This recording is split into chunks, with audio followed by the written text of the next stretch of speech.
O vídeo de hoje é especial, porque o próprio Elliot está aqui comigo para fazer o review do episódio.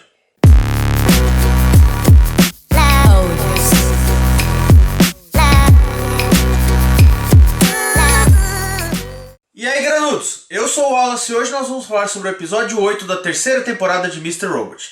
E se você não viu o episódio ainda, cuidado que nesse vídeo aqui terão spoilers, beleza? Mas antes de começar a falar sobre a série, se você ainda não é inscrito no canal, se inscreva e não deixa de clicar no sininho para não perder nenhuma notificação quando tiver um vídeo novo aqui, beleza? Então, bora falar sobre a série. Bom, vamos lá. O episódio 8 foi um episódio mais dramático, com a carga mais pesada, focado mais em desenvolvimento de personagem, né? Principalmente no personagem do Elliot. E eu acho que foi bacana esse episódio porque ele mostra o peso de tudo que aconteceu nesses últimos episódios, né? Porque os últimos episódios estavam bem frenéticos, eu vinha falando isso. As coisas acontecendo super rápido, a trama evoluindo, tudo ficando cada vez mais crítico, sabe? E você não tinha um tempo para absorver isso. Então acho que é importante você fazer esse tipo de pausa para o personagem poder absorver tudo aquilo que aconteceu e o próprio público absorver isso, sabe? Entender as consequências de tudo aquilo que rolou para poder se preparar para o que vem a seguir. Então, como eu tinha dito no vídeo passado, o episódio 7 foi basicamente o fechamento de um arco, o fechamento de um ciclo, que era a fase 2 da Dark Army. Então acho que a gente teve uma conclusão ali para aquela história, mesmo a gente não sabendo exatamente o que o White Rose... qual é o grande plano dele, né? Mas foi o fechamento ali de um arco e a gente está próximo de começar um novo arco aí e a gente precisa ter uma transição entre eles. Então eu acho que esse foi um episódio de transição para o Elliot absorver aquilo, como eu já disse aí, que aconteceu, ele lidar com a morte do Mobley e da Trenton, né? Que querendo ou não eram pessoas que eram próximas a ele, participaram aí do primeiro hack, né?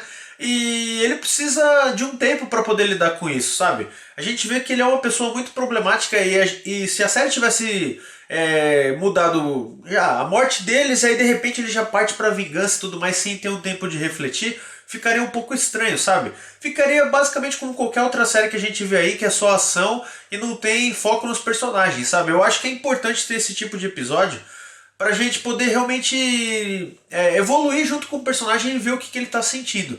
Então eu acho que foi bacana, principalmente a forma como ele lidou com um assunto que é muito delicado, né? Que é o assunto do suicídio. É um assunto tabu, tanto para se falar em séries, filmes, novela, tudo mais. É uma coisa difícil de lidar, né? Porque atinge muitas pessoas, muitas famílias, tudo mais. E eu acho que eles lidaram de forma muito legal nesse episódio, sabe? Não mostraram de forma glamourizada. Eles não tentaram deixar um negócio romantizado, sabe? Como muitas séries, muitos filmes fazem. Eu acho que eles lidaram de uma maneira bem bacana. Você vê o Elliot fazendo preparativos, né? Ele já desistiu, ele desistiu de lutar, ele quer desistir da vida. E você vê ele fazendo preparativos nesse episódio. Ele vai atrás dos remédios, ele fala as coisas certas para as pessoas que são mais próximas dele, para elas poderem deixar ele em paz tempo suficiente para ele conseguir fazer o que ele quer, né? Por exemplo, a Darlene, ele fala para ela, para eles verem o filme e tudo mais, fala, passa na minha casa amanhã, tudo mais e tal. É o tempo suficiente para ela largar ele, porque ela estava muito preocupada com ele e tudo mais, para ela largar um pouco do pé dele para ele conseguir lá fazer o que ele quer, né? E também ele procurando lá a família do Mobley e da Trenton. Isso é outra parte do episódio que eu achei bem bacana, é o contraste de como as famílias lidaram com o mesmo acontecimento, né? Você vê que a família do Mobley lá, o irmão dele, não quer saber de nada, acha que o irmão é um bosta, acredita realmente que ele foi capaz de fazer aquilo. E a família da Trenton não, né? Eles acham realmente que foi armação para ela, que ela não teria capacidade de fazer aquilo que ela fez. E além disso, eles tocaram em outro assunto que também é bem delicado lá nos Estados Unidos, que é a forma como pessoas da religião muçulmana são tratadas lá nos Estados Unidos, né? Eles são alvos fáceis e esse tipo de coisa acontecendo assim, foi fácil das pessoas acreditarem que a Trenton poderia ter feito alguma coisa daquela, sabe? Eles lidaram de uma forma muito bacana. Acho que o Sam Esmail é um cara que merece mais crédito do que ele recebe aí por essa série. E eu realmente gostaria que mais pessoas assistissem essa série, cara.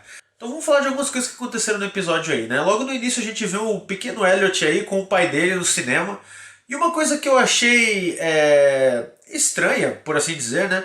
Foi que dá a entender que o pai do Elliot morreu naquele dia ali que eles foram no cinema, que ele começa a tossir, cai no chão e tudo mais, mas isso aconteceu alguns dias antes dele realmente ter morrido, mais ou menos uns 12 dias antes.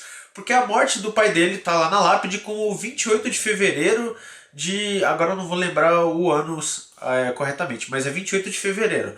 E isso acontece mais ou menos na semana do dia 16, que é quando eles vão ver aquele filme lá no cinema, porque aquele filme lá nos Estados Unidos teve uma... Ele ficou muito... Eu acho que ele ficou 2 semanas em cartaz ou alguma coisa do tipo. Então aquele não foi o dia em que o pai do Elliot morreu. Provavelmente ele pode ter ficado internado no hospital todos esses dias e depois morrido, né? Não dá pra gente ter certeza aí. E além disso, a gente vê primeiro essa parte, né, do Elliot com o pai dele no cinema, e depois você vê ele com o garotinho lá no cinema, né? Eu vou falar mais sobre esse garotinho mais pra frente, né, o irmão da Trenton, mas falando no momento que eles vão no cinema lá, foi muito legal. Toda aquela parte falando de Volta pro Futuro, que agora é uma menção direta, né, ao filme. Antes estava só referências, uma coisa aqui ou ali. Dessa vez eles falam com todas as letras aí sobre o filme, mostram os paralelos, né, sobre você voltar no tempo e conseguir corrigir coisas que estão erradas e tudo mais. E eu acho que foi bem bacana, sabe? Principalmente aquelas tiradas do Elliot falando que o De Volta pro Futuro era muito melhor que o The Martian, né? Porque o filme era uma bosta e tudo mais. Eu achei bem engraçado essa parte aí. E falando sobre o irmão da Trenton, né? Eu acho que foi muito legal a interação dele com o Elliot. Ele mostrando pro Elliot, ele meio que convenceu, ele serviu ali para convencer o Elliot de que não valia a pena ele se matar, que ele tinha que fazer algo a respeito, ele tinha que mudar na vida dele, tinha que fazer alguma coisa diferente. Só ficou a dúvida aí se o garoto realmente estava lá ou se foi uma alucinação do Elliot, né? Eu vejo que as pessoas estão meio divididas aí. Eu não tenho certeza, tá? Eu acho que o garoto realmente estava ali, apesar de ser meio difícil de acreditar, porque você vê que os pais dele estão se mudando. Eles estão preocupados porque as pessoas estão com raiva deles, né? A gente vê aí, quando alguma pessoa de uma família faz merda, você vê que as pessoas acabam descontando na família, picham a casa dela e fazem um monte de merda e tal. Então, com certeza a família deles estaria preocupada. Então é difícil você acreditar que eles deixariam o filho deles sozinho nessa situação, sozinho em casa. E é mais difícil ainda você acreditar que não teria nenhum repórter, nenhum tipo de protesto em frente à casa deles, sabe? Porque foi o maior ataque terrorista na história dos Estados Unidos e não tem ninguém ali em volta da casa deles, a não ser que eles não... E eles divulgaram o nome da Trenton, né? Agora que eu parei pra pensar assim, eles divulgaram o nome dela, então não seria tão difícil assim para as pessoas acharem onde ela mora e poder ir lá pra casa dela. Então é uma coisa que deixa um pouco mais difícil acreditar que o garoto realmente estava lá, né? Mas os contrapontos para isso são o funcionário do cinema, que o Elliot pergunta se ele viu o garoto, ele fala que viu o garoto saindo. E naquele momento que eles estão na fila discutindo sobre o que é o De Volta para o Futuro, você vê que as pessoas que estão falando, elas olham tanto para o Elliot quanto para o garoto. Então parece que o garoto realmente está ali, né? Não é igual o Mr. Robot, que ninguém interagia diretamente com ele. Então, cara, eu acho que esse foi um episódio bem bacana. Era uma pausa que a gente estava precisando. Eu vi muitas pessoas falando que esse episódio foi filler, que foi encheção de linguiça e tudo mais. Mas, cara, eu acho que isso é necessário, sabe? Pra você se importar com o personagem em momentos de tensão, como por exemplo, o Elliot, naquele momento que ele tá correndo no prédio da I-Corp lá e as pessoas estão caçando ele, tá tentando parar a bomba da I-Corp. Não é sobre apenas o prédio explodir, é porque você compra ali a missão do Elliot, sabe? Você tá junto com ele, você tá sentindo o que ele tá sentindo. Então você precisa entender como o personagem sente as coisas, como ele pensa, para poder se importar mais e a série ter um valor maior para você, né? Então, eu gostei bastante desse episódio, tô ansioso para ver o próximo. O nome do próximo episódio é Stage 3, ou então Fase 3, né? A gente vai ver aí o começo, o que diabos é essa fase 3, né? Já passou tanto tempo aí falando dessa fase 2, o maior mistério, e agora o que mais vem por aí, né? Vale também a pena lembrar que o nome do último episódio é Shutdown, que seria desligar, né? E é o único episódio que tem uma nomenclatura diferente. A maioria todos os episódios de Mr. Robot, eles têm o nome ponto alguma extensão. E esse episódio final ele não tem uma extensão, ele é só um comando de desligar. Então eu acho que os 2 próximos episódios vão ser assim sensacionais. E eu estou muito ansioso para ver o que vai acontecer. Então é isso, galera. Espero que vocês tenham gostado desse vídeo. Deixem aí nos comentários o que vocês acharam, o que vocês gostaram mais desse episódio, se vocês gostaram ou não gostaram. Se tem alguma teoria aí rolando que eu possa não ter comentado aqui, beleza? Então, uma coisa que eu esqueci de falar, puta, foi as cenas com a Angela, cara, quase que eu esqueci de falar. As cenas com a Angela foram muito bacanas, você vê que ela tá completamente destroçada, né? E aquela cena em que o Elliot tá ali do outro lado da porta dela foi, cara, maravilhoso, sabe?